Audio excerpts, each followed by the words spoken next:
Radio Comunión, una comunidad abierta e incluyente. La Biblia y los derechos humanos.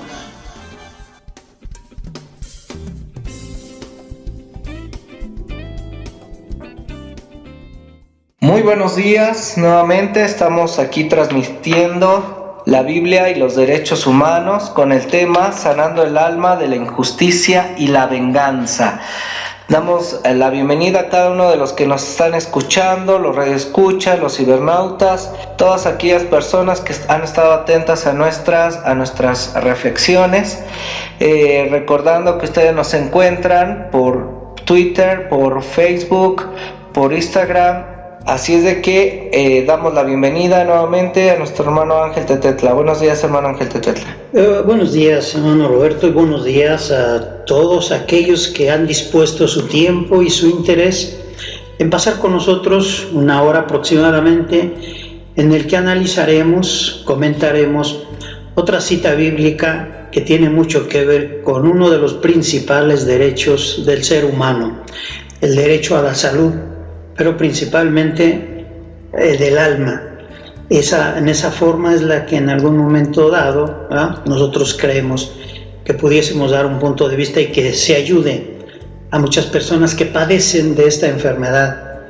Y estamos aquí en este tiempo preparándonos para empezar este diálogo. Nuevamente seguiremos con nuestra dinámica. Quiero pedirles que ustedes vayan buscando en la escritura, en la Biblia, en números 35-25. El hermano Ángel dará lectura, hará sus comentarios previos a esto y daremos inicio.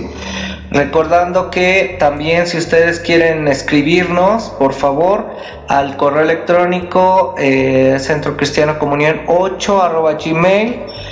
Hagan sus comentarios o hemos recibido ya algunos comentarios también en YouTube. Gracias por aquellos que le han dado like y han hecho sus comentarios.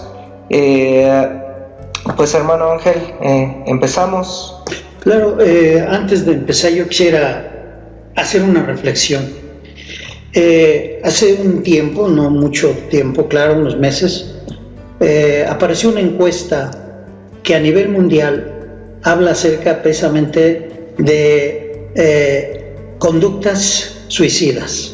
Se dice que en el mundo, actualmente 20 millones de personas intentan suicidio, pero 1 millón lo logran y otras no. Como que en unas recapacitan o se frustran, pero hay 1 millón de personas en el mundo que finalmente logran suicidarse. O sea, estamos en un tiempo y en una época enferma, en una situación en la que no podemos dejar de pensar por qué pensamos de esa forma, por qué las gentes toman la decisión extrema de quitarse la vida o de intentar al menos hacerlo. Eso es preocupante. Yo en lo personal, como ministro, que me he enfocado mucho a la enseñanza, al desarrollo humano, a mí me preocupa el que vivamos en una sociedad enferma. Y esta patología precisamente que yo menciono viene relacionada con esto, el por qué a veces las injusticias o la venganza hacen que una persona decida quitarse la vida. Lo que también viene en esta encuesta es que dice que de cada 100,000 personas aquí en México, de cada 100,000, solamente una persona está preparándose, está dispuesta o es un profesional precisamente ¿para qué? Para atender esas conductas. ¿Se imagina 100,000? O sea, si vemos el Estadio Azteca, en el Estadio Azteca caben 100,000 personas y solamente uno puede estar especializándose y preparado para poder atender ese tipo de conductas y esas patologías. Es muy poco, pero la cuestión de las iglesias, que es donde nos enfocamos nosotros, y las citas bíblicas, ahí es donde por eso encontramos la razón y las cosas que nos llevan a esta situación. Ahora si quiere, entonces ahora sí podemos mencionar la cita que usted estableció y de donde vamos a dirigir nuestros comentarios, que es precisamente el libro de Números, en el capítulo 35, versículo 25. Números capítulo 35, en el versículo 25. Así está escrito: y la congregación librará al homicida de mano del vengador de la sangre, y la congregación lo hará volver a su ciudad de refugio, en la cual se había refugiado, y morará en ella hasta que muera el sumo sacerdote, el cual fue ungido con el aceite santo. Si vemos esta cita, aquí podemos pasar inadvertido todo el contenido y todo lo que viene el contexto de esta cita bíblica. O sea, viendo el contexto en el que se menciona aquí cuando realmente se establece por medio de Moisés esta decisión y esta ley, viene precedida precisamente de otra ley anterior que mismo Moisés había establecido en cuanto al orden que debía de tener el orden civil.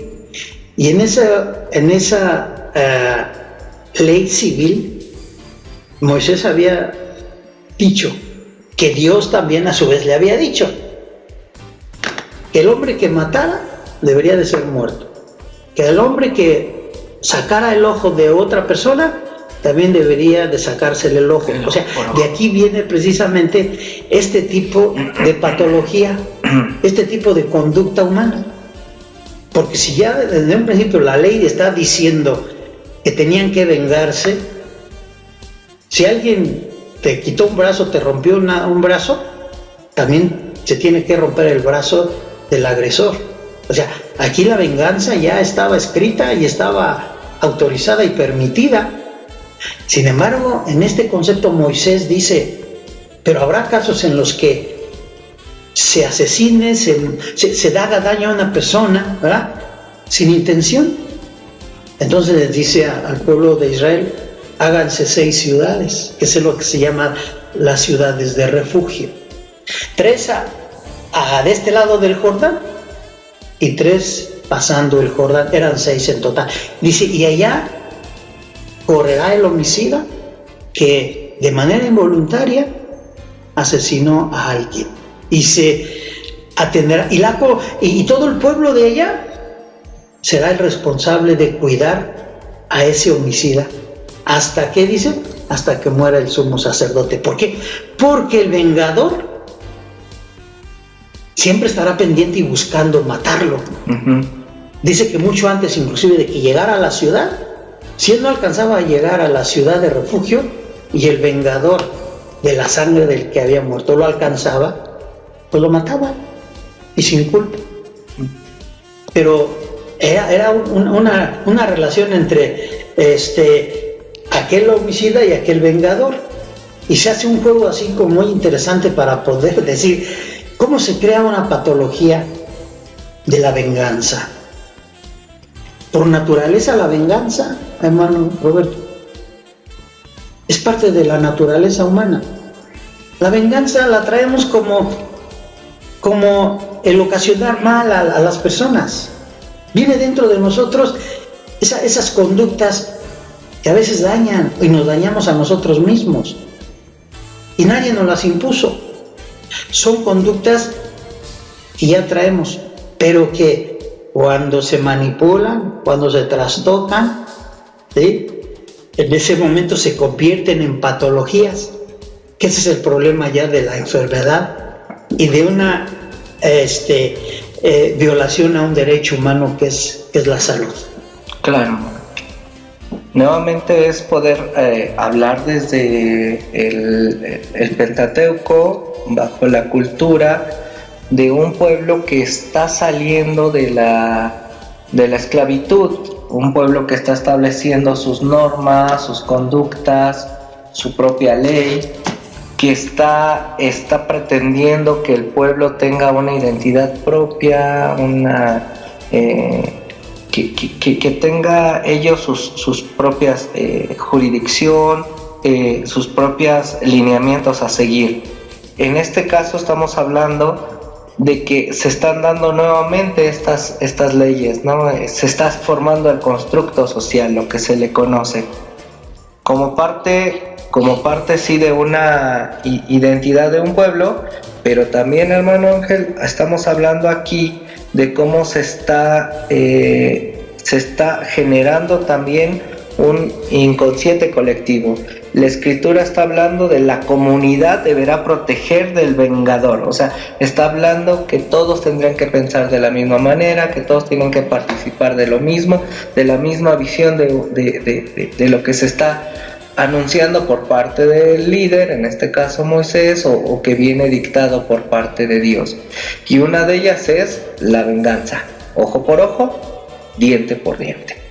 Entonces, si aquí hubo un pleito, tú respóndele.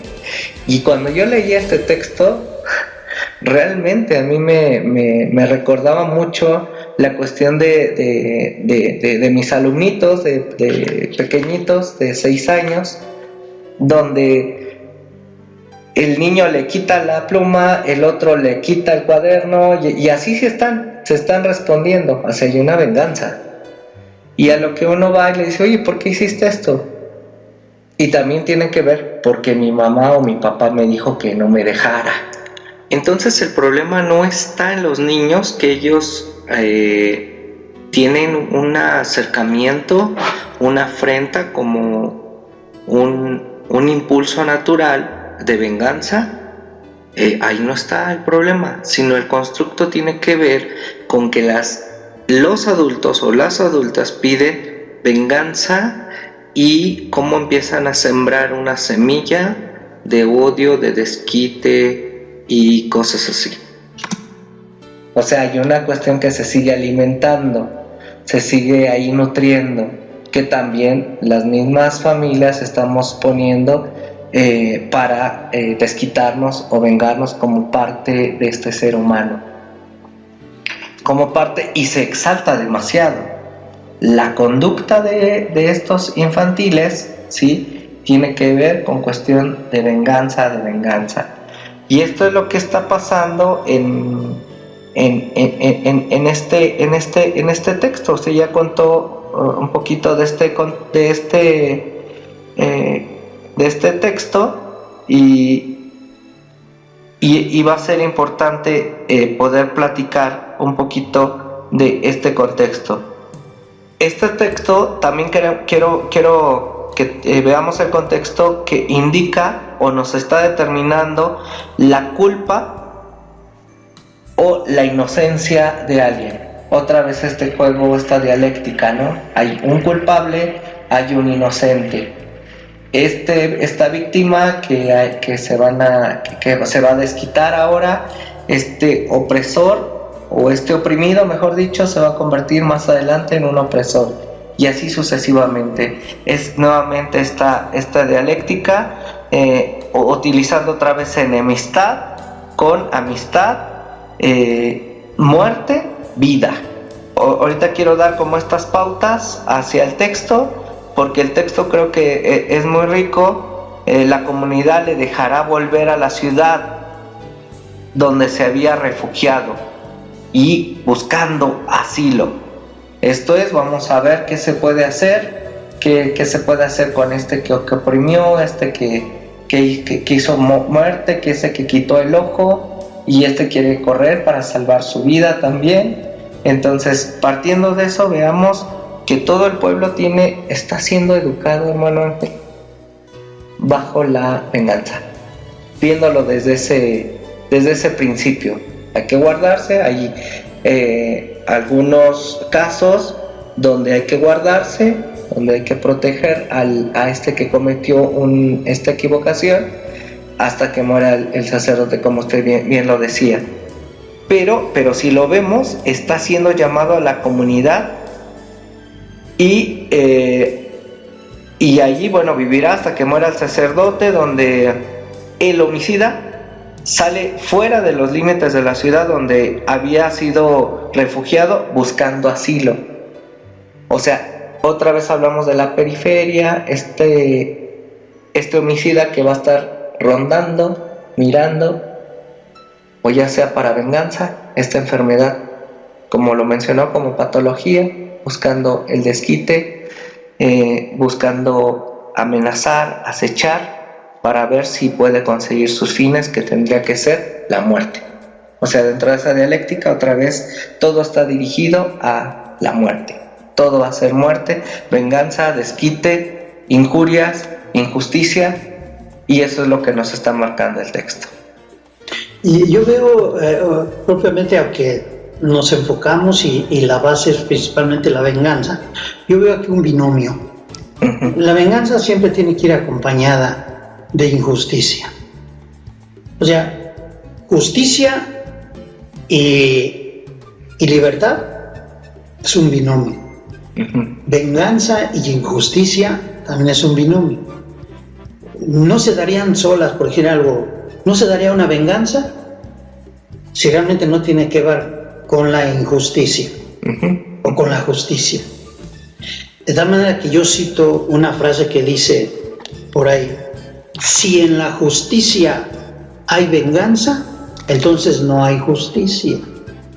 Y en ese contexto, yo, para mí, además de que trata el asunto del vengador que quiere atenderlo, Moisés se enfoca como un claro, así, digamos que desde mi punto de vista es como un oasis, un pequeño oasis en un gran desierto que mata. Ahí llega ese homicida involuntario y encuentra un remanso, uh-huh, como que de justicia en ese pequeño lugar, en ese pequeño oasis, en esa pequeña ciudad, en donde, cuando menos ya en sus transgresiones que Moisés hace cuanto a su ley, de ojo por ojo y diente por diente, uh-huh, les da esa esperanza de decir: hay 6 ciudades en las cuales, ¿sí?, allí va a estar la justicia, que va a anular en algún momento dado una ley que se establece previamente, de que si le sacan el ojo, sácale el ojo, si lo matan, también mátalo. Entonces, en ese remanso, en esa ciudad, aparte de que yo también le llamaría la ciudad de la justicia, para proteger a ese homicida, para proteger a ese que dañó a la persona. Y esa ciudad estaba aprendiendo la justicia, cosa que en ningún otro lado se hacía. En otro lado se aplicaba la ley, pero ahí entra ese concepto. Y yo, desde mi punto de vista, es que de esa ciudad empezaron a salir los mejores hebreos, los mejores israelitas, que pensaron de una manera diferente a la ley del talión, o sea, del ojo por ojo y diente por diente. Ahí se empezó a crear una conciencia diferente al de matar porque te mataron, sacar el ojo porque lo sacaron, ¿sí?, a dañar porque te dañaron. Ahí era diferente. Aquí estás obligado a que se le haga justicia, ¿sí?, al acusado o al criminal. Se le haga justicia, no se le aplique la ley, se le haga justicia. Y cuando determinen los ancianos que realmente fue involuntario, entonces la ciudad tendrá que protegerlo. También le llamaría yo una ciudad de justicia. 6 ciudades de justicia que establece Moisés ahí, como un remanso, como un oasis, en toda esa agresividad de la ley. Y eso es maravilloso, son brotes precisamente de eso. Y cuando yo leo la Biblia y veo ese tipo de situaciones, hermano, es cuando para mí yo digo: claro que la Biblia es inspirada por Dios, pero solamente en esos pequeños brotes, en donde ahí el espíritu, ahí ya no era el espíritu de Moisés el que dijo ojo por ojo y diente por diente, ahí es donde el espíritu de Dios le dice: sí, haz ciudades en donde haya justicia. A ese criminal que supuestamente hace algo hizo de manera involuntaria, que no lo maten, que el vengador no le aplique la ley. Ese tipo de cosas, desde Génesis hasta Apocalipsis, si aprendemos a buscarlas en la Biblia, encontramos la inspiración precisamente de la Escritura, que contradice desde el punto de vista todo lo general, en donde hay muerte, mata, dice, eso no es de Dios. Lo de Dios son esos detalles en los que aflora la justicia, aflora la libertad, aflora la vida, el derecho humano. Ujú. Sí, hermano Ángel, por eso mencionaba, o sea, el texto realmente se ve, o sea, la lectura, contexto tiene que ver con una cuestión de ley que está dirigida a regular la conducta, derecho cívico de una comunidad saliente. Recordemos que había un grupo que se formaron en Egipto, que eran bandidos, los capirús, o sea, estos hebreos que realmente eran los que tenían el control del vandalismo, de la tiranía, de matar, de vengarse, eran los que imponían su propia ley. Pero claro que aquí encontramos un texto, usted lo acaba de decir, un oasis, y que pocas veces se entiende, ¿no? Estamos hablando aquí de la vida justa, que también este tipo de personas que han cometido delitos, equivocaciones, se les extiende también una oportunidad de vida. Pero hermano, eso es otra vez el Estadio Azteca, uno de 10,000, o sea, estamos hablando otra vez que estamos ahorita sacando el oasis, ¿no? Pero la vista, así a simple vista, pues miramos el texto así, hermano. O sea, todo el contexto es de muerte, todo el contexto es muerte, hasta que, bueno, hay este oasis para este tipo de personas que se han cometido tantas o que cometieron equivocaciones y que ahora se les está dando oportunidad de vida. Quiero comentar algo, que dentro de esta salida otra vez de la esclavitud a la vida, claro que esta cuestión, no sé cómo llamarle, ahorita le voy a poner este nombre, pero de prueba y error, donde también las leyes están siendo como probadas o aprobadas, y hay muchísima equivocación en las leyes, y que donde no hay estas leyes se tiene que poner leyes, porque si no empieza otra vez una cuestión de corruptela, de arbitrariedad, de violaciones y un sinfín de cosas. Yo lo que veo en este texto es que en estas leyes realmente se está gestando o se está provocando este ojo por ojo, o sea, este tipo de venganza. Eso es lo que se ve, hermano, en esta cultura, y lo seguimos viendo en todo tipo de cultura, en este caso los hebreos, pero en la propia, la sudamericana, la europea, tiene que ver con esta visión. Si me hacen, me la pagan, me desquito. Y no se está dando esta oportunidad de, ¿sabes qué? Si te equivocaste, vas a tener un lugar de reflexión, un espacio de justicia. No. ¿Por qué? Porque como nosotros en esta cuestión enfermiza, el ser humano muchas veces quiere buscar su propia justicia a través de la venganza. Qué bueno que aquí al lado del Jordán o pasando el Jordán habían estos espacios. 3 antes del Jordán, sí, y 3 después del Jordán. Pero o sea, ahora, contextualizándolo, podemos hablar del sistema penitenciario, podemos hablar de estas situaciones que pretendemos que son correccionales, ¿no? Y que bueno, en su momento los podremos hablar, o lo voy a tratar más adelante, pero ¿qué es lo que pasa? Que está siendo retributiva, o sea, sigue siendo ojo por ojo y diente por diente. No está siendo un estado de gracia para aquellos que están cometiendo estas equivocaciones, porque en cierta manera también, si ponemos estos 10,000 que usted, esta estadística que usted utilizaba al principio, estamos hablando que todos sin excepción, ¿sí? Todos tenemos estos brotes de venganza, ¿sí? De injusticia. Pero ¿qué es lo que pasa? Que habría que ver entonces hasta dónde nosotros también lo desencadenamos. O sea, hablando como el texto dice, la comunidad lo ha desencadenado a una patología social también, donde no hay remanentes de justicia, lugares de misericordia, lugares de liberación. Claro, yo veo lo de la patología, que ya no es algo normal. La naturaleza humana, cuando es trastocada, después se vuelve patologías y enfermedades. En algún momento dado son hasta mortales. Pero, ¿dónde está el margen de lo que es la naturaleza humana y después ya las enfermedades? Está precisamente en la manipulación.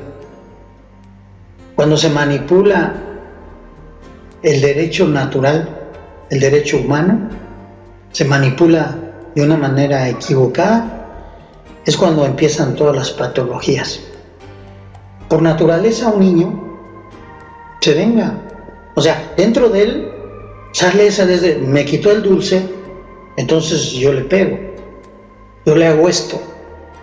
Son reacciones naturales y no hay por qué espantarse. Pero cuando el psicólogo, el pastor, los padres quieren corregir esa naturaleza humana que no va a rebasar, en esa inocencia también es una venganza inocente. Esa inocencia del empujón, esa inocencia del golpe, esa inocencia de vengarte y te hago también algo, es algo natural. Pero cuando interviene un adulto queriendo en cierto momento atender o ayudar a ese niño que supuestamente hoy está muy extendido, es que tu niño es muy hiperactivo y tu niño hace esto, llévalo al psicólogo. A mí cientos de veces, como ministro, como pastor, me han dicho, hermano, hable con mi hijo, porque es agresivo. ¿Qué edad tiene su hijo? 5 años. O sea, tengo que explicarle a la persona que es su desarrollo natural, pero ya desde ahí ya lo tratan como si fuera un adulto ya formado, cuando según los psicólogos, la psiquiatría dice que el cerebro humano, la estructura y la base del cerebro humano se forma hasta los 8 años. Quiere decir que va desarrollándose y en los 8 años ya se establece, quiere decir, esa base con la cual ya va a seguir desarrollándose. Si altera uno antes de los 8 años, altera uno y modifica uno esa conducta natural, entonces todo el crecimiento ya va a ser a través de esas patologías. Pero algo sucede muy importante que a veces no entienden ni los pastores, ni los psicólogos, ni los médicos, salvo excepciones, personas que dicen, es su forma natural. Dejen. Se espanta una madre porque el niño empieza a decir groserías, introperios, y empieza y dice, ¿quién te enseñó todo eso? Como si ya fuera una conducta y una actitud que ya está establecida y marcada. No, simplemente es una repetición que en su concepto natural lo va a hacer, pero él no entiende de que eso lo tiene que hacer y que va a ser parte de su vida. En cambio, lo que es la injusticia y lo que es la venganza son partes naturales hasta cierta edad, y de ahí no hay que tratar de intervenir, porque entonces afectamos y alteramos. Y cuando alteramos eso, como en el caso de Moisés, que altera y dice, esta es la ley que pongo, o sea que van a empezar a alterar y va a empezar la gente y los pequeños a ver precisamente cómo se venga la persona. Es que es eso. Ahí la imitación y la forma de ver hace que una conducta. Pero si un hijo se desarrolla en una familia en donde se va conduciendo de una manera justa las cosas, no hay venganza ya en los adultos, ese niño va a olvidar hace rato, después del tiempo de que se vengó de su amiguito en el kinder, que se olvidó en los primeros años, se va a olvidar y va a ir adquiriendo para ese desarrollo futuro lo que es la enseñanza y la justicia, ¿sí? Y la no venganza de los padres, el trato justo. Eso es precisamente lo que tenemos que entender y que trasciende cuando decimos estos textos que simplemente al parecer no tienen nada de malo y que no tiene por qué trascender este texto, y lo que es ojo por ojo y diente por diente ha llenado al mundo, ¿sí? De venganza, al mundo. en las diferentes edades. El cristianismo, ¿sí?, está manchado. El cristianismo está manchado por la venganza. Sí. Y se vengó después de que mataron a Cristo, y los judíos padecieron, y después los árabes padecieron, y siempre las cruzadas, después la Inquisición, y hasta la fecha todavía exaltamos conductas de venganza. En las cruzadas exaltamos conductas de venganza, en la Inquisición, porque se vengaron aparentemente de aquellos que no respetaban o que contradecían lo escrito en la Biblia o por la Iglesia. Esas cosas, dice uno, este simple texto, ¿qué tiene que ver con esa patología? Pues así como ha llegado esa forma, ahora adquirimos esas patologías hoy en la actualidad, que nos asombra de cómo realmente en una comunidad que ha sucedido en algunos de los estados, de repente por ahí dicen, este hombre y esta mujer querían robarse a alguien. Y entonces inmediatamente sale la gente y lo golpean, lo matan, lo queman, se vengan. ¿Para qué? Para que otro no quiera cometer. Y se va un inocente ahí, o inclusive que haya sido culpable, no tiene por qué aplicarse la ley del ojo por ojo y diente por diente. Entonces México y el mundo está enfermo, por eso tiene una patología de venganza, pero al mismo tiempo de injusticias.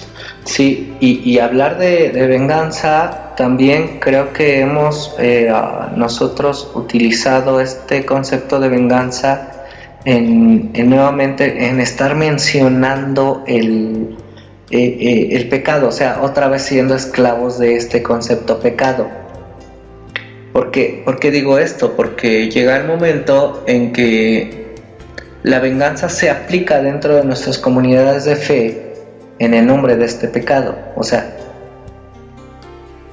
tú vas a estar preso de tus delitos y pecados. Tú eres preso, la paga del pecado es muerte. Otra vez esta visión, ¿no? Y que tiene sometido a una comunidad, a un pueblo, a una iglesia, bajo estos lineamientos de venganza. Eso es a lo que mencionaba hace rato, porque pues la invitación sería otra vez, ¿no? Poder ser libres de este concepto pecado personal y social. Lo que mencionaba, ¿no? Cómo se está repitiendo este concepto. Cuando si yo ya no practico el pecado, o sea, si yo ya no está este concepto en mi vida de pecado como adulto, entonces el hijo no tiene por qué creer en el pecado. O sea, va a ser una persona libre o más libre, ¿no?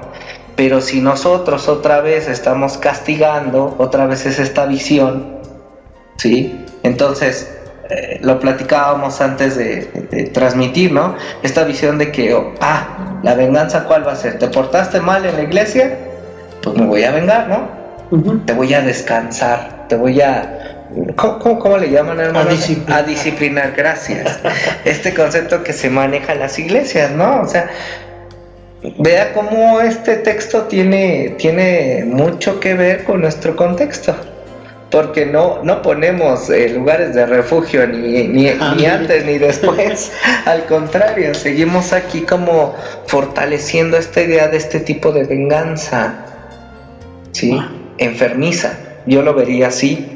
Entonces, y la otra también tiene que ver con una cuestión de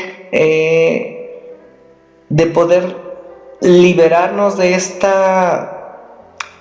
este pensamiento de venganza en la cuestión de la cultura o la formación de nueva humanidad libre y solidaria. Esto es, si alguien me da, yo respondo, y si no, yo no respondo. O sea, este acto generoso o el acto de voluntad se ve sometido ante una actitud de venganza que, pues como no me hizo, como no me dio, como no me permitió, o sea, una cuestión cultural que tenemos aquí. El ojo por ojo, claro que es muy marcado como una patología, pero que lo hemos normalizado en nuestro estado, en nuestra vida cultural, ¿no? Lo hemos normalizado, y no como el accionar del niño, ¿sí? Que podría verse como esta respuesta hacia algo natural, una respuesta de enojo, ¿sí? Porque hasta nuestras emociones están sometidas también a las cuestiones de venganza, ¿no?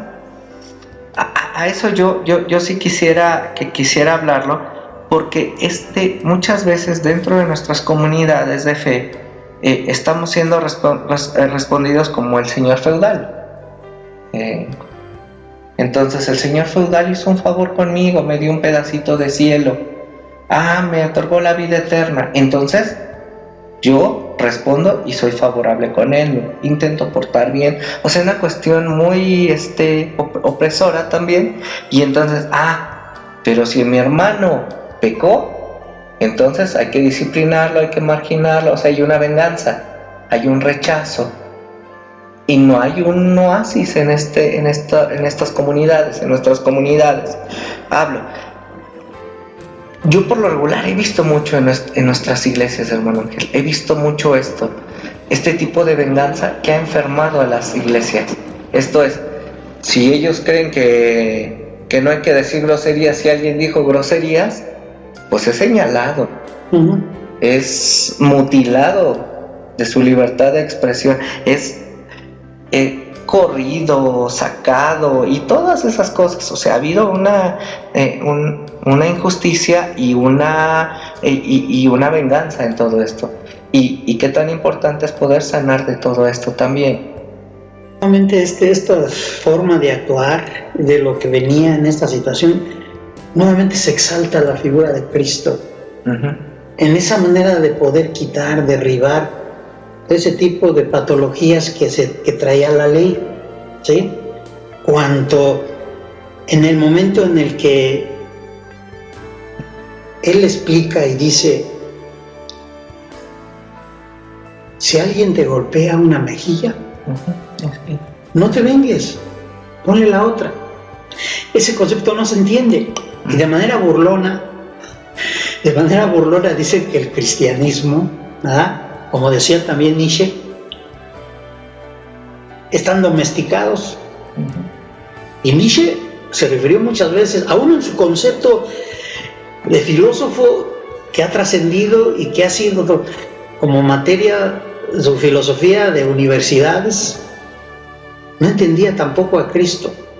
De manera literal él dice, ¿cómo se le enseña a un cristiano, ¿sí?, no defenderse y poner la otra mejilla?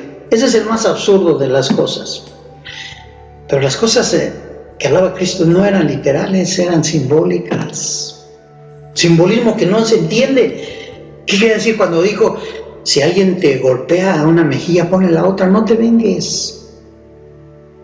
Está anulando y rompiendo con el ojo por ojo. Sí. La ley de Moisés diría, si alguien te golpeó la mejilla, golpéale tú también, ¿sí?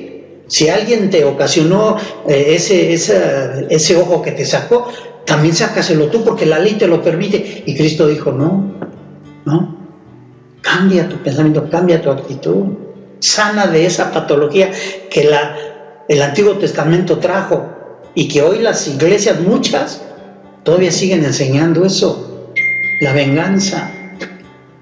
Entonces, estamos hablando que si el anticristo es un ente, es un ser que diabólico, todo eso, están totalmente equivocados.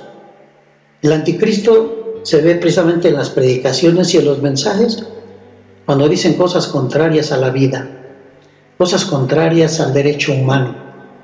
Ese que está predicando violación al derecho humano, aunque sea de la iglesia que sea, ese es anticristo, porque está diciendo lo opuesto a lo que venía Cristo a traer: la vida, la paz, el amor, el perdón. Me gusta esta anécdota que hace Jalil Gibran, lo menciona en uno de sus libros. Él dice: un forastero llegó un día a una ciudad. Entonces, cuando llega a la ciudad, empieza a ver que había mucha gente sin un ojo, que había mucha gente sin un brazo, que había mucha gente sin una pierna. Y espantado, digo, ¿qué ha pasado aquí en esta ciudad? ¿Quién les ha hecho todo esto, este daño? Y entonces el forastero fue a donde estaban los ancianos, los que gobernaban ahí, y les preguntó, ¿qué les pasó? ¿Qué ejército los invadió y les ocasionó todo este daño? Y contestan los ancianos.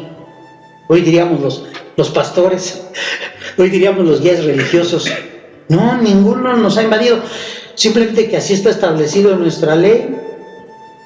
Si tu ojo te es ocasión de caer, sácalo. Si tu mano te es ocasión de caer, córtala. Porque es mejor que entres al reino de los cielos sin un miembro, ¿sí?, a que todo tu cuerpo se vaya al infierno. Esas enseñanzas. Entonces dice el forastero, cuando yo escuché eso que decían los ancianos, que así estaban aplicando la ley, di gracias a Dios y salí de inmediato de esa ciudad, porque entonces sí comprendí lo importante que es entender la Escritura.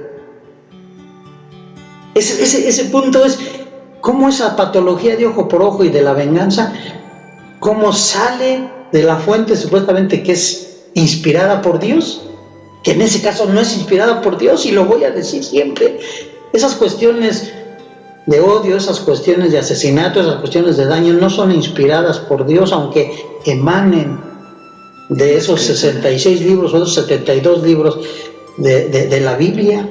No son inspiradas por Dios, y nunca me voy a cansar de repetirlo. Son inspiradas por pensamientos humanos con patologías de venganza. Entonces, siguiendo una enseñanza así y todavía transmitiéndola a cientos y miles de pastores hacia la comunidad cristiana, ¿cómo no van a tener esos pensamientos en los hogares? Y entonces los padres replican todavía eso sobre el hijo. Eso. ¿Hiciste esto? Ahora no tienes derecho a todo. Y me vengo del hijo para que la siguiente vez obedezca. O sea, la venganza. Lo vemos de cotidianidad ahí en esos hogares en donde el niño inocentemente ya le están formando esa patología de daño, ¿sí? Lo están enajenando.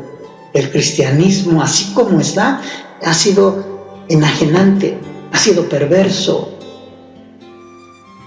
Ese tipo de cosas son las que asombran de cómo todavía muchos pastores defienden estos conceptos de si pecó, pues que se castigue y que Dios lo castigue. Por eso nosotros, para que no se castigue, pues vamos a hacer campañas de evangelismo y vamos a hablarle a los pecadores y vamos a hablar a los perdidos, ¿sí? ¿Para qué? Para que se arrepientan y Dios no tenga venganza sobre ellos. Dios nunca va a ser un Dios vengador. Eso es lo que hace el hombre a través de estos pensamientos que encontramos en estas citas tanto del Antiguo Testamento como del Nuevo, pero hay cosa de saber que es parte de la naturaleza humana, que siempre van a estar ahí, pero cómo entenderlas, eso es lo importante y lo valioso.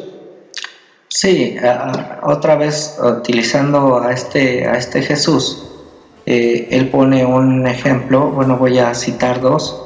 Una es, lo mencionó usted, acerca de la bofetada, de la cachetada, pone la otra mejilla.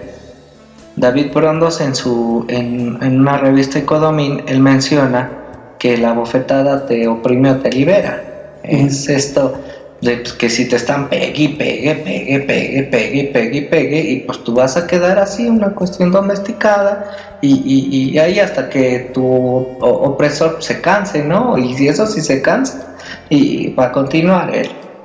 O la otra es, pues ya te dolió y te vas a levantar y vas a decir, oye, ya basta, ya no me pegues, ya no más. Eso creo que tiene que ver con una visión de quitar esta cuestión de venganza y decir ya basta.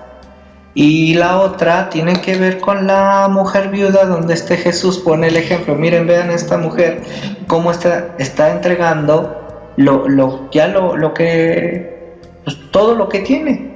Y esta mujer estaba entregando, ya había perdido sus tierras, ya había perdido, o ya le habían quitado sus propiedades, ya le habían quitado todo. Entonces la mujer viuda da una lección de cómo se puede quitar esta venganza. Y ella dice, ¿sabes qué? Yo sé vivir con las tierras, con las propiedades, con esta economía, pero también sé vivir sin esto. Y lo entrego aquí.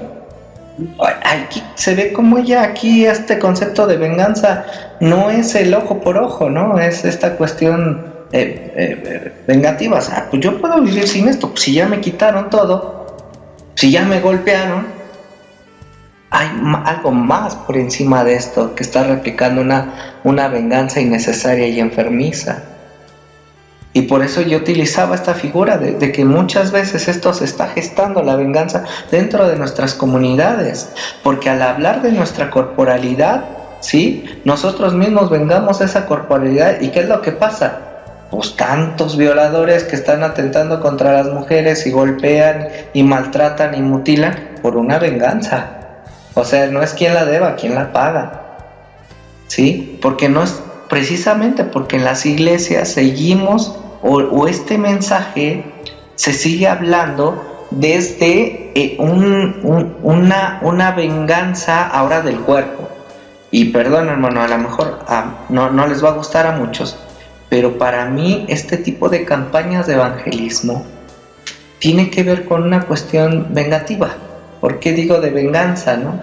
¿Por qué digo que es de venganza? Porque sí vamos con una bandera de querer ganar almas para Cristo, ¿sí?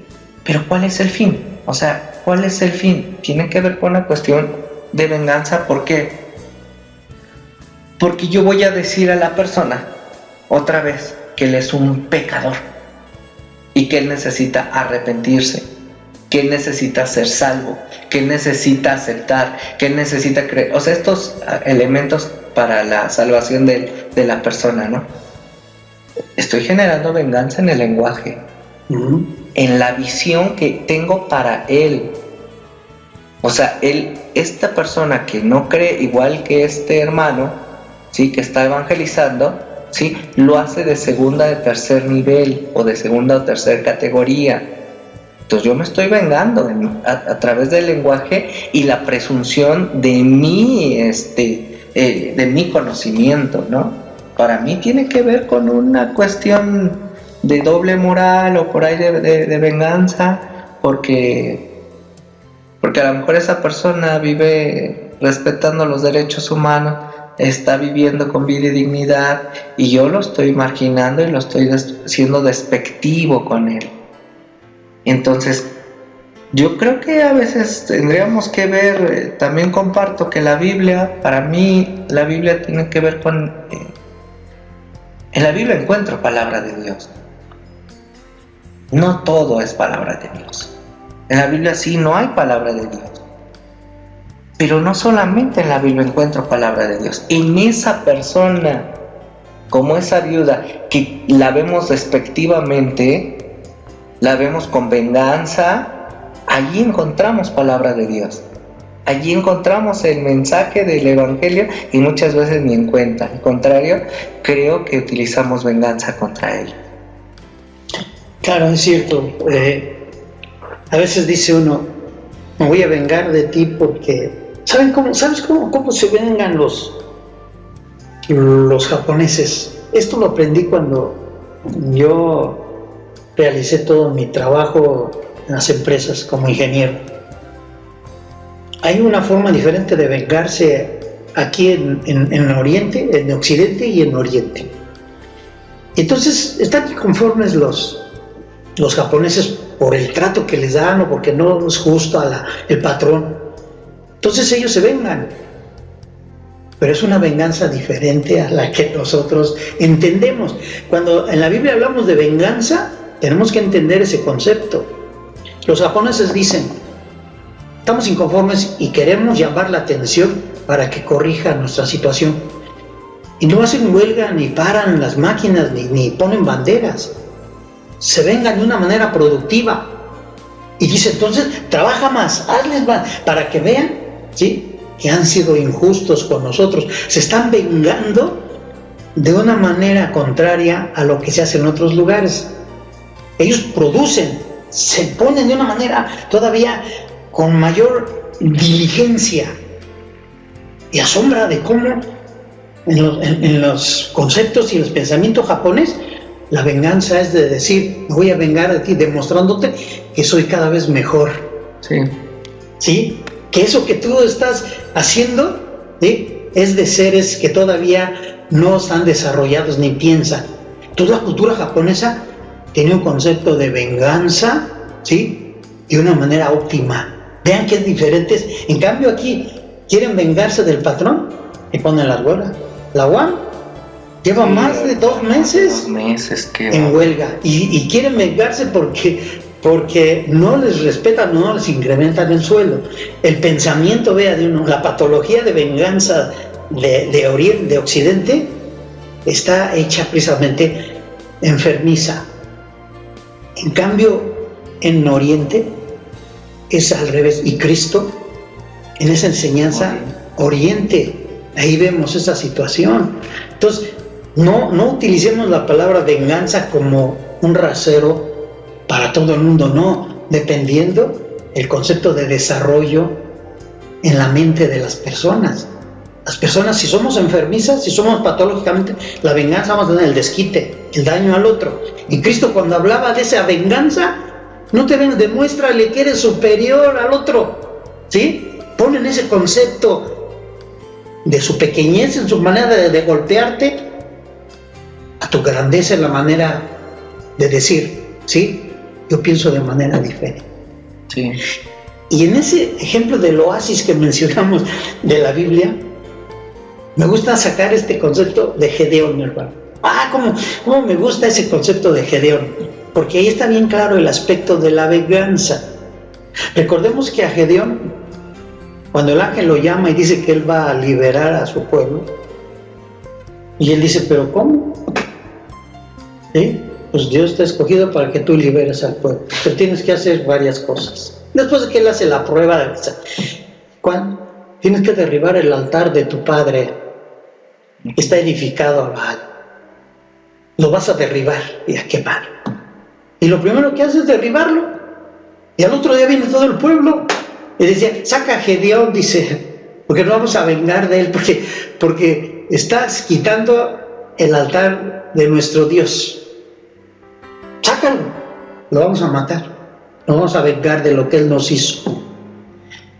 ¿Y qué le dice su padre a todo el pueblo? Dice, no estoy de acuerdo. Si ustedes realmente creen en ese Dios, pues dejen que él solito se vengue. ¿Ustedes por qué van a estar haciendo la labor de ese Dios? Pues que él sea el que se vengue de Gedeón.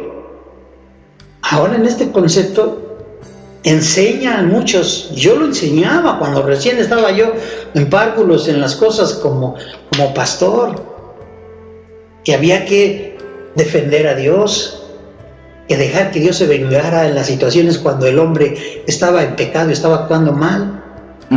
Reconozco que yo lo enseñaba, pero gracias que he ido evolucionando en el concepto de la teología y de entender los conceptos de Dios.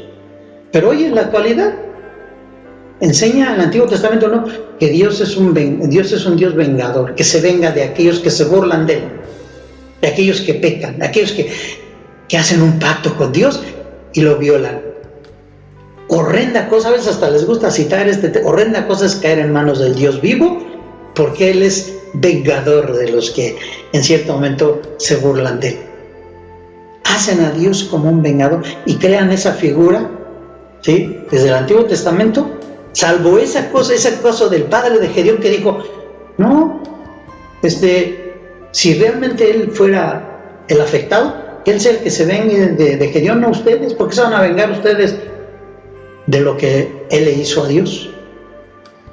Y llega el momento de decir, ¿por qué tú dices que vas a defender a Dios? Porque hay adulterio, porque hay muchas violaciones a las cosas de Dios, ¿por qué tú sales en defensa de Dios? Si realmente creemos en el Dios que Cristo nos vino a enseñar, Pues deja que Dios sea, y ni siquiera Dios va a utilizar la palabra de venganza con el peor pecador. Es que es esa la situación. Tendríamos que entender y reflexionar, hermano Ángel, acerca de este concepto de venganza, porque el evangelio que se está predicando en muchos lados tiene que ver precisamente con este temor de venganza de Dios. O sea, seguimos espantándonos por eso, aterrorizándonos, y yo por eso ponía la figura de esta mujer viuda que menciona Jesús, porque la mujer viuda pudo hacer cualquier otra cosa, y ella entrega todo lo que ella le queda, todo lo que tiene. Esto es yo creo que tiene que ver con una actitud. O sea, creo que esta mujer, no sé, quiero especular, aquí no dice el texto así, pero yo creo que ella dijo: líbrame de la cobardía, ¿no? Líbrame de todos mis temores, de mis incertidumbres, pero yo no me quiero enfermar como ellos. O sea, yo pienso que hizo esta oración y por eso entrega sus denarios, lo que tiene. Órale, si ya me roban, sus monedas. Exacto, si ustedes ya se vengaron de mí, miren, yo les entrego ahora esto. ¿Sí? O sea, otra forma de responder y no de estar condenando. La condenación sería una venganza, ese tipo de venganza enfermiza que se nos ha llenado en las iglesias, y por lo tal nuestras comunidades tenemos que ser sanas de ello. Cada uno tiene que aceptar también ser sano de este concepto de venganza e injusticia que hemos cometido o que se nos ha impuesto y que nosotros hemos replicado, como hablábamos de estos niños. O sea, estamos hablando, ¿por qué? Pues porque me dijeron, porque lo vi, porque me están forzando a que yo haga esto, porque esta es la manera en que nosotros estamos extendiendo el reino de Dios. Por Dios, o sea, en la venganza del infierno, en la venganza de la muerte eterna, en la venganza de la condenación y marginación, en la venganza de no aceptar a comunidades o a personas con preferencias sexuales diferentes. Eso es lo que hemos estado escuchando por muchísimos años de lo que es el proyecto o lo que es el reino de Dios y su llamada justicia. Por Dios, o sea, paremos esta masacre realmente, paremos esto y de veras podamos nosotros proponer otro tipo de respuesta. Si queremos utilizar la palabra venganza, usted ponía muy bien acertado cómo los orientales, en este caso los japoneses, responden ante una injusticia. ¿Por qué? ¿Por qué nosotros no mirar entonces, o sea, crecer en cuestiones solidarias, en apoyos, en derechos humanos, en construcción de paz, o sea, en defender a esta cuestión del débil, del huérfano, del pobre? Ahora la pobreza sigue siendo vista desde este terreno otra vez pecado, ¿no? O sea, la venganza es pues, que tú estás en esta condición, ¿sí? La cuestión de migrantes es por tu pecado, o sea, venganza y más venganza. ¿Por qué nosotros no responder desde una liberación también de esto? ¿Por qué no responder desde la propuesta de este tal Jesús? Miren, ella es muchísimo mejor. Ella está dando un ejemplo. Ella está mostrando cómo es la liberación y cómo podemos ser sanos de esta situación de venganza. Ella también se está vengando en cierta manera, ¿no? Sí, pero ella está respondiendo de una manera cristiana. Sí, desde la propuesta de Jesús, exacto. ¿Por qué no ponerle también esta marca al Evangelio? Vengarnos desde este sentido, hacer justicia al afligido, al menesteroso, como dice el Salmo 82, ¿no? Y que esto Jesús lo toma y lo hace suyo. O sea, ahorita vemos cómo está la situación en Haití. En Haití está destrozado. ¿Y qué es lo que pasa? En vez de mandar apoyo, en vez de hacer algo por ese Haití, pues decimos es que por su pecado, por sus creencias, por eso está esta situación, ¿no? Y esto se replica y esto se habla, y entonces yo creo que tendríamos que proponer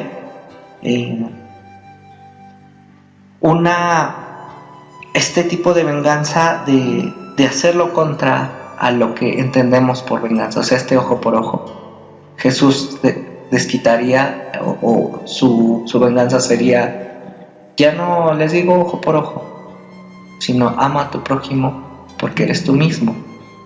Y dentro de esta cuestión de los derechos humanos, nuevamente, centralizar el cristianismo, lo central del cristianismo es esta humanidad, porque Jesús se hizo carne y habitó entre nosotros. Entonces, poder reflexionar un poquito sobre todos estos países que están siendo marginados, están generando venganza, como en Haití, como en Venezuela, Tailandia, Gambia, Egipto, Kenia, el mismo Cuba, estos países donde están teniendo venganza contra ellos, y que podamos hermanarnos en Gaza con los hermanos palestinos, donde se está practicando este tipo de venganza que no es cristiana, que no es de Dios, y que hay que hacer una propuesta, ser solidarios con esas comunidades, con esos pueblos que están siendo ahorita vulnerados, y que podamos extender el amor y la justicia para ellas. Le comentaba que no puede ir sola la venganza, sino que va junto y va unida a la injusticia. En las cárceles de México y en el mundo, la mayoría, no todas, la mayoría, lo que priva ahí precisamente es llevar a los reos, llevar a los convictos, precisamente a que supuestamente tengan una readaptación. Pero el método es para crearles un concepto y una patología de venganza, estando ahí y fuera. Venganza sobre la sociedad que no los ha aceptado. Venganza sobre las autoridades que no les han ayudado ni apoyado en todas sus necesidades y sus carencias. O sea, todos los presos acá en México y muchas veces en el mundo, ¿sí?, están adquiriendo esa patología de venganza. ¿Cómo después de 4, 5, 10, 15, 20 años piensan que van a salir readaptados? Al contrario, han adquirido un potencial todavía mayor, extremadamente mayor, en la cuestión de venganza. Y lo primero que escuchamos es que recién salió de la cárcel y ya volvió a matar, y ya volvió a secuestrar. ¿Y por qué? Porque esa patología se le fue haciendo cada vez más fuerte dentro precisamente de una institución en donde debiera de ser una especie de refugio y de ciudad de refugio, en donde se viera la justicia, claro, en donde la comunidad se protegiera, ¿sí?, y que se estableciera esa transformación y esa readaptación. Pero no se puede, así como posible. Esas ciudades de refugio del Antiguo Testamento nos dicen, esto es un deseo de Dios, que haya ciudades de refugio, que haya centros de refugio y de justicia, en donde la justicia, si la sociedad fue injusta con ese homicida, si la sociedad fue injusta con ese ratero, ¿sí?, que llegando a esa ciudad de refugio, él empieza a encontrar un remanso, un oasis de todo ese complejo que trae en su mente patológica y enferma, ¿sí? ¿Por qué? Porque a lo mejor sí adquirió esa patología de venganza y por eso se vengó del que tiene dinero, se vengó de aquel que tiene más, se vengó de aquel que no le cayó bien, pero ahí se readapta porque ahí llega la justicia y ahí empieza a darse cuenta y a reconvertirse. Si es que realmente estas cárceles fueran realmente principios de justicia, justos, pero como son injustos, hay mucha injusticia, siguen vendiendo ahí cosas, siguen permitiendo situaciones así, entonces más se agrava esa patología de la venganza. Y cuidado que cuando salga, entonces sí dice uno, pues ahora sí como que Dios nos libre. ¿Por qué? Porque salió más preparado en la venganza, porque esas cárceles, esos centros de reclusión no sirven para nada. Sí. Lo mismo las iglesias. La iglesia debiera de ser un lugar en donde dices, no me entiende mi familia, no me entiende la sociedad, voy a la iglesia, quiero escuchar, ¿sí?, esa justicia, para que dentro de mí entre un concepto diferente y ame a mi prójimo. Ah, no, pero lleva a la iglesia y la iglesia empieza así como en los centros de adaptación, ¿sí? A provocarme más injusticia. A eso les pasa, a esto, porque son pecadores, les pasa. Entonces me llenan más de mi conflicto Pues sí, patológico, claro. y salgo de la iglesia, arremeto contra todos aquellos pecadores y ojalá que se vayan al infierno. O sea, ¿qué es lo que, qué es lo que estamos haciendo? ¿Qué es lo que realmente está enseñando las iglesias? La mayoría, repito, Sí, no todas, claro. pero son remansos, son oasis las que cuando usted llega dice, gloria a Dios, aquí sí siento esa justicia, pero no hacia Dios, sino la justicia que me enseñan para convivir, respetar al prójimo, respetar a mi hermano, ayudarlo, todo. Ese es algo que nos va quitando esos rasgos de patología de la venganza.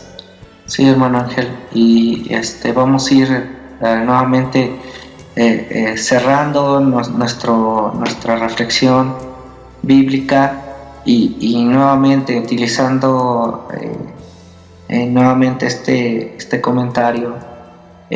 Las prisiones tendrían que ser lugares de reestructurarse, de reformarse, de recrearse, de reentenderse, de recomprender al ser humano desde su dimensión como ser humano, o sea, esta vida, su propia existencia, y lo que ha generado este sistema penitencial es generar una opresión hacia aquel que está adentro, nuevamente una venganza. Entonces se ha visto que si él debe algo, lo tiene que pagar, y es estando allí adentro.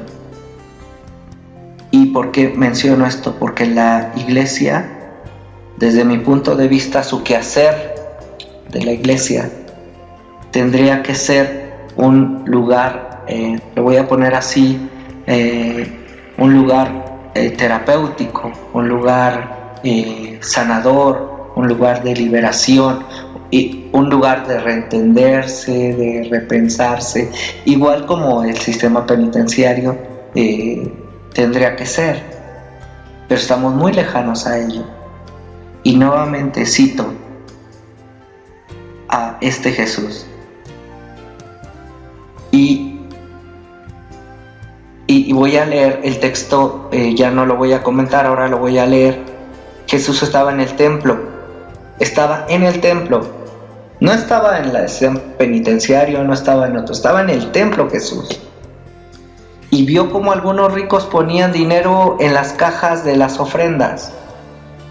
Esta cuestión de pretender mostrarse a los demás lo que se hace. Y también vio a una viuda que echó 2 moneditas de muy poco valor. Entonces Jesús dijo a sus discípulos: les aseguro que esta viuda pobre dio más que todos los ricos, porque todos ellos dieron lo que les sobraba. Esto es su venganza, esta forma de ver patológicamente su enfermedad y mostrarse así. Pero ella, que es tan pobre, porque ya le quitaron todo, dio todo lo que tenía para vivir.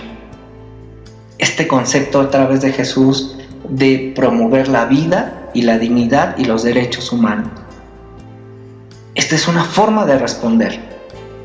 Y esta sería la invitación desde el cristianismo nuevamente a centralizar el cristianismo en el humano, en lo humano. Y todo lo que sea humano no me tiene por qué ser indiferente. Entonces, dejemos de ver nuestras comunidades de fe, nuestras iglesias como sistemas penitenciarios. Entonces yo creo que la propuesta tendría que ser como la de Jesús. Con esto yo voy cerrando mi comentario para que repensemos un poquito en el Evangelio de Jesús. Esto es a través del amor, la misericordia, y que nuestras comunidades de fe sean oasis después del Jordán y antes del Jordán. Yo quiero también cerrar con una breve lectura de estos párrafos. Es un concepto muy personal y una apreciación y una visión muy personal. Dice: en un mundo donde no hay ley o se aplica de manera arbitraria y corrupta, es de esperarse que las venganzas estén a la orden del día. Así vemos casos de homicidios, terrorismos, como una forma de responder, donde la ley y la justicia no ha llegado. Quedarse con el daño, con la pérdida o con el dolor, cuando ha fallado la justicia, podría ser considerado como una muestra de debilidad y hasta una invitación a seguir siendo agredido. Pero créame, solo de esa forma de perdón y hasta de resignación sanaremos nuestra alma de una enfermedad mucho más agresiva y devastadora que el cáncer. Solo de esta forma se le brindará también al homicida un lugar de refugio, dejando a quienes tienen la responsabilidad de aplicar la ley cumplan su trabajo, aunque en la mayoría de los casos actualmente fallan en ello. Donde ha habido injusticia, el pueblo, la gente, toma la ley por su propia mano. Se vengan del homicida, del asaltante, del transgresor, y eso lo que comúnmente se llama la ley de la selva. Porque estos principios cristianos brillan por su ausencia, y en las iglesias más, donde debiera ser la fuente, como usted dijo, el refugio, lugares de refugio y remanso, donde se conozca la justicia, el perdón, el amor. Ahí es donde se enseña también a transgredir, a vengarse de aquellos que no van a esa iglesia, o que pecan, o que no condenan el aborto, o como usted dijo, no condenan las uniones homosexuales, no condenan todo eso. Pues entonces que sean destruidos todos aquellos pecadores. No es un lugar de remanso, es un lugar de condenación. Son centros también, como las cárceles, que hacen que aquellos congregantes, ¿sí?, salgan todavía más enfermos para la venganza. También con esto yo me despido y nos vemos la próxima vez. Qué gusto, qué placer poder reflexionar sobre todo esto. Agradecemos a los radioescuchas, a los cibernautas que han estado acompañándonos en esta serie La Biblia y los Derechos Humanos. Siempre agradeciendo a Dios por la oportunidad y también por estos espacios que se están abriendo. Me despido. Yo soy Roberto Chávez, recordando que Dios nos invita a practicar la justicia. Esto es el derecho, amar misericordia, esto es lealtad y andar sencillos caminando con Dios. Hermano Ángel. Yo también me despido y les agradezco esta atención, y finalmente, como una recomendación, hagan de su casa un centro de refugio. No enseñen a su familia ni a sus hijos a que se venguen. Ustedes tienen que mostrar como padres esa comprensión y ese cariño hacia sus hijos, hayan hecho lo que hayan hecho, pero no los condenen, ¿sí? No se venguen de las cosas que en algún momento dado contradigan las enseñanzas bíblicas o teológicas que la iglesia les enseña. Cristo nos enseñó a perdonar, nos enseñó a amar al prójimo y a la familia. Hasta luego. Hermano Ángel, que nos sigan escribiendo, que si quieren hacer llamadas 55 30 68 79 80, hacer algún comentario, ¿no, hermano Ángel? Claro, estaremos en la mejor disposición también de escuchar su punto de vista y aprender así cada vez más, y muy pronto creo que estableceremos también algunas otras escenas o algunos otros ejercicios con gente invitada, que también podamos ampliar este panel de comentaristas. Gracias, hermano, que nos despedimos. Hasta la próxima. Esto es Radio Comunión, la Biblia y los Derechos Humanos. Radio Comunión, una comunidad abierta e incluyente. La Biblia y los Derechos Humanos.